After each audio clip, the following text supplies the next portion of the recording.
Hi everyone, my name is Jakub Staroń. This is the next episode of MedChem Essentials scientific seminars devoted to medicinal chemistry. Today we continue talking about solubility. However, the focus of today's presentation will be gastrointestinal tract, as solubilization of drugs happens inside the gastrointestinal tract. It will be highly beneficial for us to understand and get to know what environment we can find inside the gastrointestinal tract. So let's move on. So the presentation will begin with introduction to the construction of gastrointestinal tract, which will follow with the magnification of this construction image, and we will see what kind of intestinal villi we can find and how lumen is being constructed. So this is the schematic representation of the human gastrointestinal tract. We have a stomach, duodenum, jejunum, ileum, and colon. In jejunum and ileum, we can find the highest surface absorption for drugs, for any nutrition, any components that our body wants to absorb. Here we have the surface area.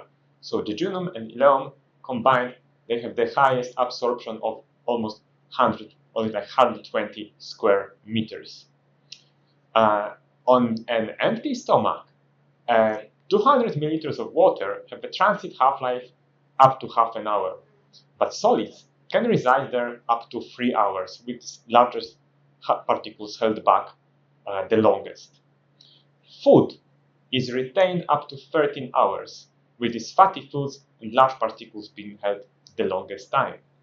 And transit time through jejunum and ileum can take about 3 to 5 hours, and digesting food can stay up to 20 hours in the colon. Why are we talking about time spent by different components in the gastrointestinal tract? Because this is the time that the drug has to be dissolved and absorbed into the circular system.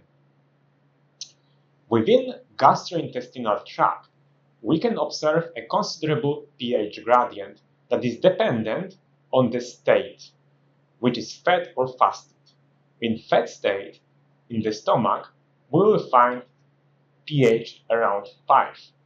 In fasted state, we can find pH, very acidic pH of 1.7, around up to 2. When we move down the gastrointestinal tract, we can observe a quite significant infusion of bicarbonate ions, which will neutralize this very acidic pH. So in fed state, it will stay more or less similar, but in fasted state, it will be neutralized up to pH around 6. In jejunum, it will get neutralized even further, while in fasted state, we can observe in neutral, slightly basic environment, slightly basic pH. In ileum, it will stay similar, like around 6.5, and it will not depend on the fed or fasted state. Moreover, fatty foods will trigger the release of bile acids from these bile ducts here. And then, these bile acids and lecithin biliary proteins, they will help to solubilize lipid molecules like cholesterol. In our case, what interests us, highly lipophilic drugs. Under fasted conditions, the bile lecithin concentration in the small intestine will be approximately 4 to 1 millimolar, but a fatty meal can raise the level to about 15 to 4 millimolar, the rate. So this is important as it will affect the solubilization of lipophilic molecules. So maximal absorption of drugs takes place in the jejunum and in ileum, as we described at the beginning of the presentation. And the drug will have 3 to 5 hours to be fully absorbed, and it can experience pH in the range of 4.5 up to 8.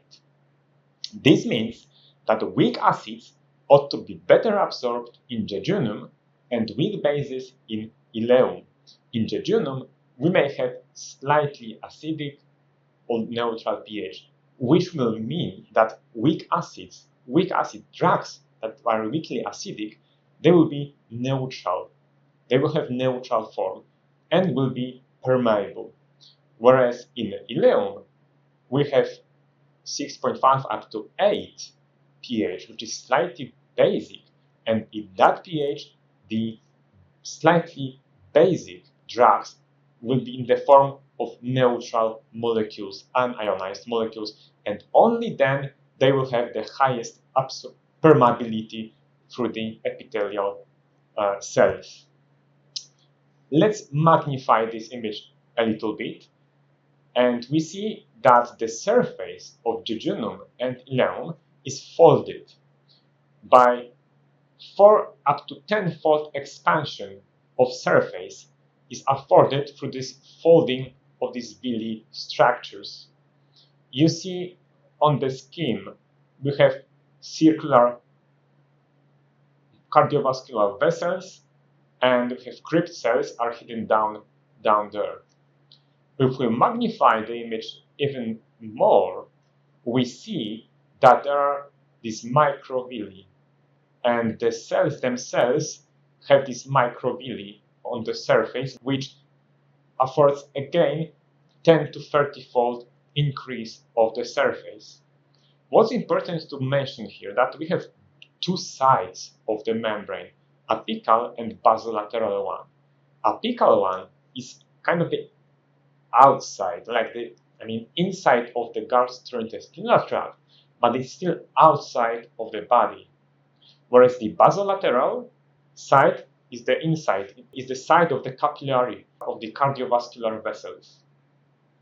And as you can see, the pH in the center of the gastrointestinal tract will depend on the state, while just in the very proximity to the cells, to the cellular membrane, we can experience, our drugs will experience a microclimate of pH 5 to 6.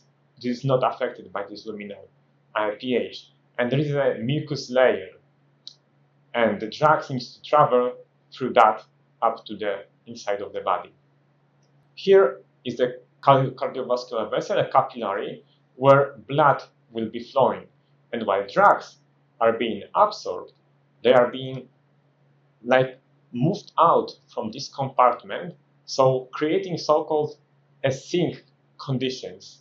So there will be a continuous gradient of concentration with a higher gradient of the drug present inside the gastrointestinal tract, which will drive the absorption of our drug inside the cardiovascular system. Thank you very much for your attention. That's it for today. See you next time.